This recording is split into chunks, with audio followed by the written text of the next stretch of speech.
This is easy. How's it going, everybody? This is TwoFlyGO for GoFormat.com, and here I have the World Championship champion of GoFormat.com World Championship 2025. We have Kotsos in the building. How's it going? How's it going, Kotsos? It's good. It's good. It's still unbelievable that this happened, but here we are. The world champ getting in through a top 4 invite at GGP Berlin, coming in through. It's still crazy to me that both you and Chopper came in through GGP Germany invites. Pretty nuts, man. I sort of stole their invite, but it was for a good cause in the end. So absolutely, I'm sure they're very happy about it. Yeah. So real quick, Coach. So some people watching may not know who you are. I mean, I know who you are because you are pretty prominent in places like Go From Out War League. But if you want to tell the viewers about you a little bit, when you got started and what you kind of play for the most part and how you got your invite through here, go ahead and let us know. Yes, so I feel like I have the common origin story of most of us. You watch the anime when you were young, you quit for a while, and then you come back.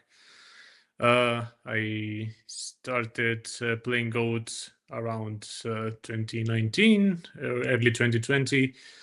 And yeah, as you can see from my decks, besides picking up some chaos stuff at the start, I was playing Clown Control for a while. That was a side quest that ended. Such a banger. And when it, so cool. When it ended, it kind of skyrocketed my elo. Not saying these are correlated, but just saying. Other than that, I've mostly been playing Chaos Turbo and Burn. These were my main decks since forever, almost. It's pretty much the journey so far. I've been playing for a while before these events. So you got your invite with Chaos Turbo at GGP Berlin. Correct. What made you decide I'm going to hit the switch? I'm going to play Panda Burn for Worlds. What made you decide that? Was it like you're thinking about like the sub meta within the meta? Because I know I've heard a lot of people talk about how there's a deeper focus when it comes to Worlds players compared to like a general audience type of like arena, like a GFC or an FLC. Did that have anything to influence you on that decision to switch to Burn? It played a role for sure. For one, mainly Confuse Ray did a lot of the work on scouting everybody and who will be playing Worlds, and we sort of realized there is no RGT almost. There's maximum one player who might play RGT. Yep.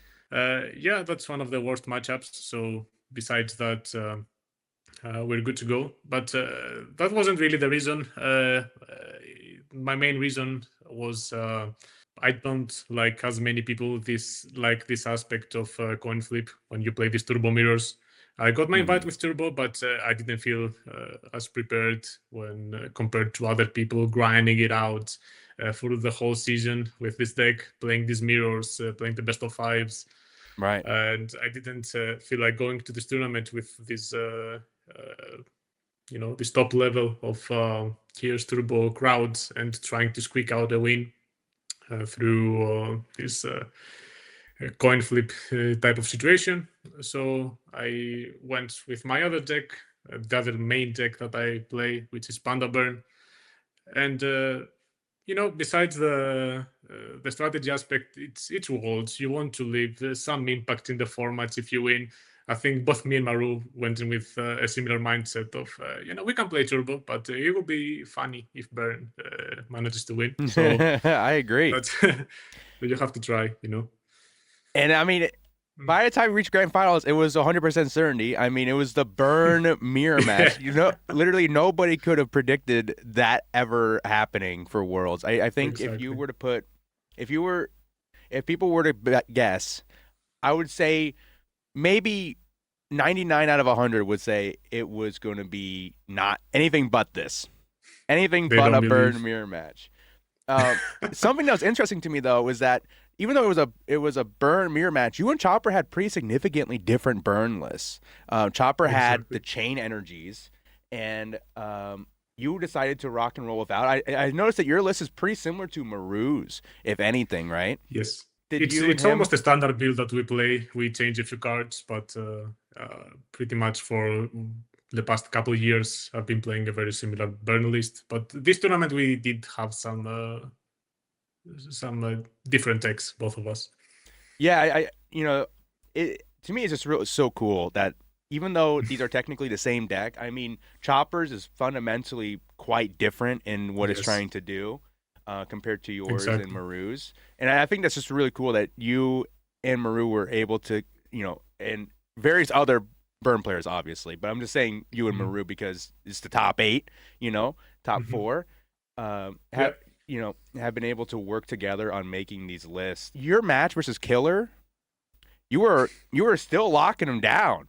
I by the way, shout out to Killer on that match. I thought that was one of Yes, my favorite matches of the top eight. Seeing it, I thought it was really really cool between it you was a two. crazy match. And speaking of that match, let's go over your tourney. Did you feel like you Mhm. struggled at all during the Swiss being the burn deck? Did you feel like people were prepared? I would say because I was looking at the stats and I noticed a lot of people were there was not a lot of burn side, not a lot of prep for the pandas. Maybe a walker or two, but nothing really closing that gap game 2 and 3. Yeah, they don't respect. They don't respect, and they pay for it sometimes.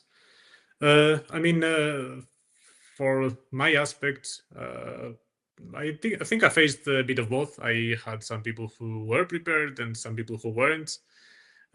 Especially, it was funny. My first match was against Morp, and I didn't prepare that much for this tournament. Actually, my preparation for Worlds was grinding Silk Song for a week straight.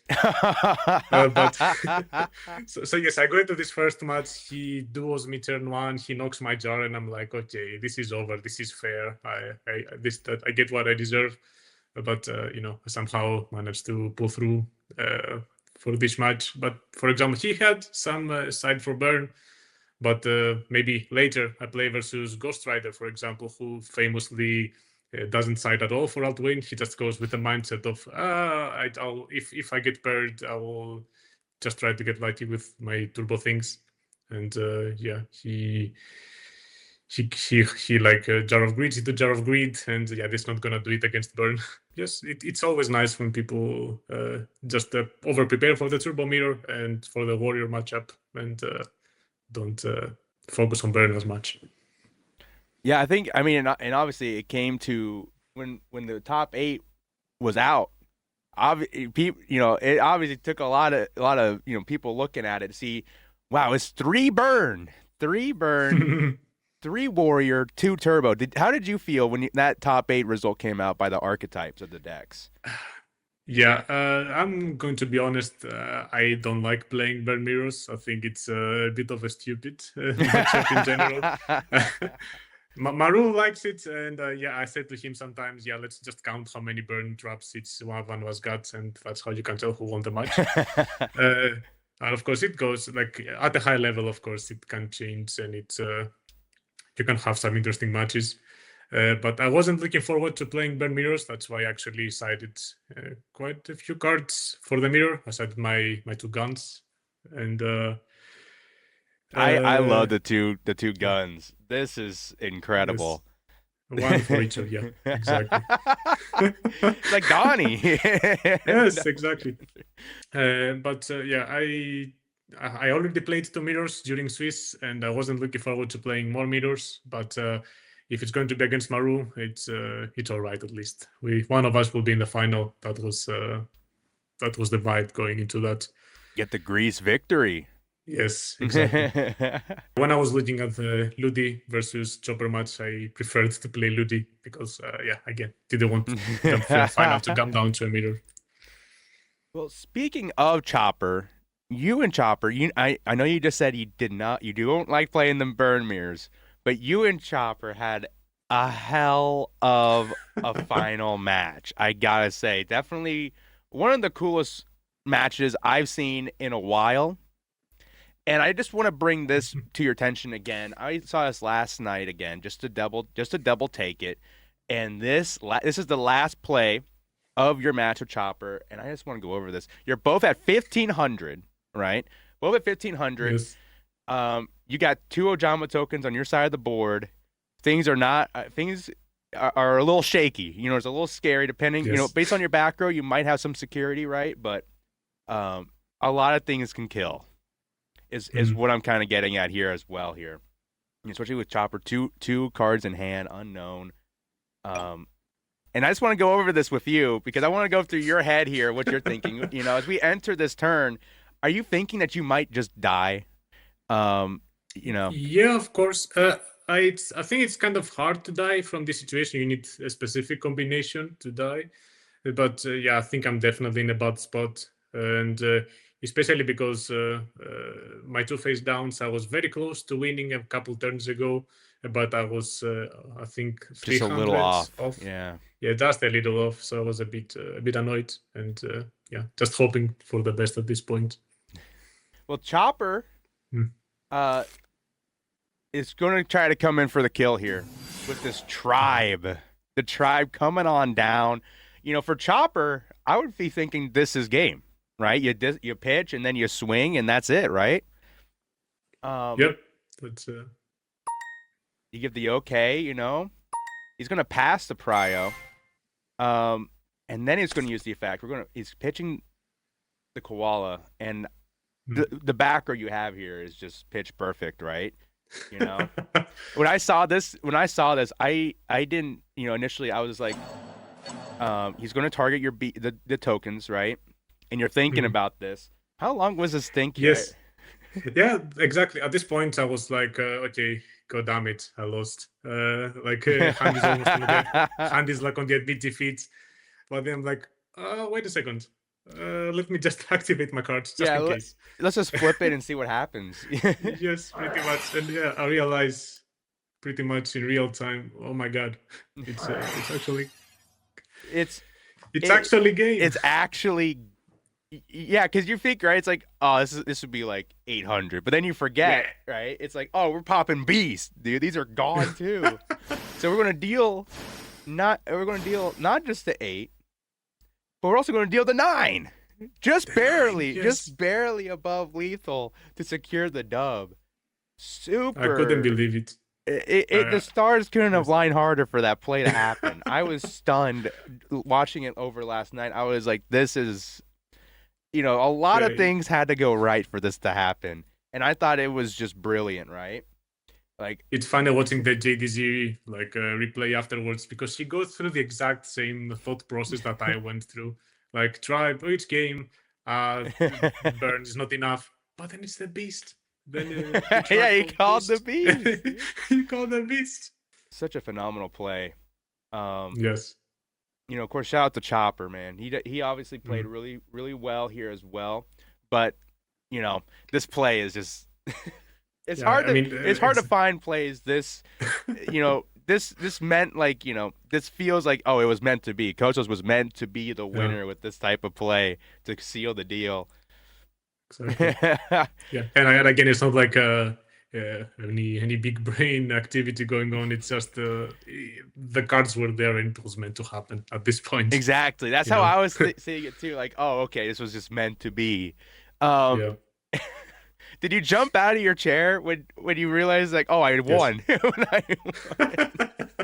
Exactly. And it's funny because like I live in this very quiet place, like the walls are paper thin, and it's like okay, I've been playing for the past couple rounds in silence pretty much, and like a very calm situation, and then I realize, oh my god, I won, I'm the champion. The goat of the goats, man. Yes. Super high honor. How did you celebrate? What time was it when it finished for you, and how did you celebrate?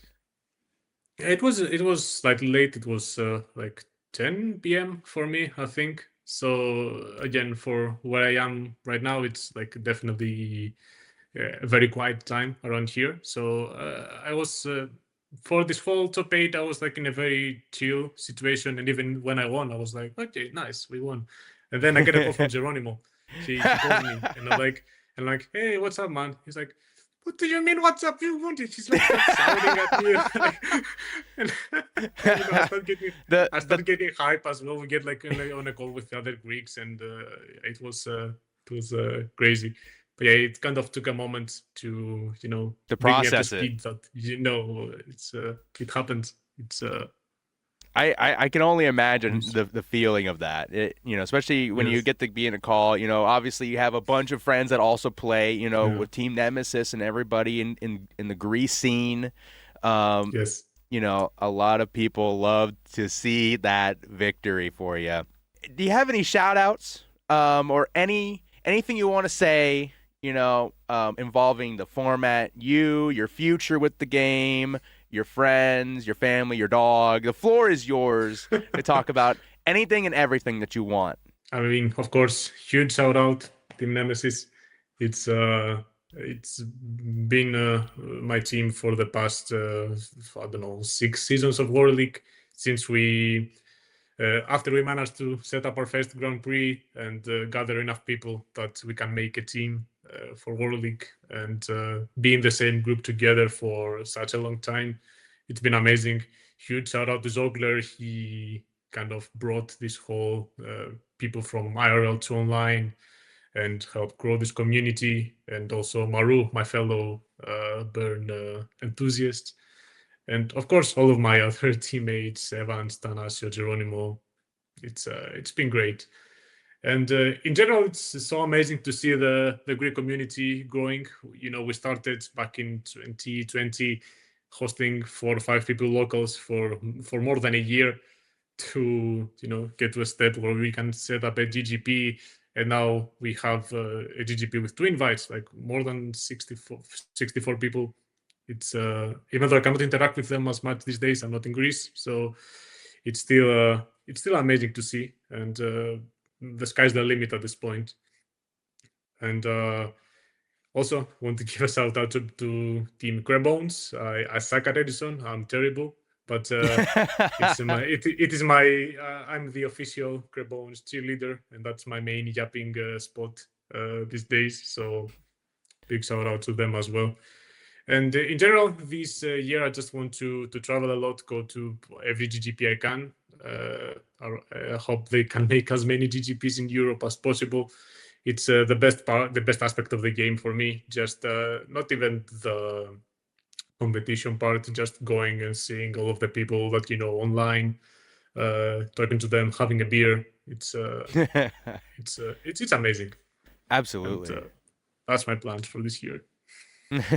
Well, it sounds like it's going to be a great time for you. There's already a bunch of GGPs coming up for Europe in And general. I'm going to all of them. Yes. Well, hey, man. That's everything I have for you today. Thank you so much for coming out to Worlds and for participating in the format. And again, a huge congratulations to you, Kotsos. Huge shout out to you and all the Euros, all the European players that play, the European scene being spearheaded by a lot of passionate players, such as Kotsos here, and of course everybody that operates these GGPs. Man, they do wonders for the community. And I want to say thank you to them, and also thank you to you, the world champion. Congratulations. Thank you so much, Bluetooth.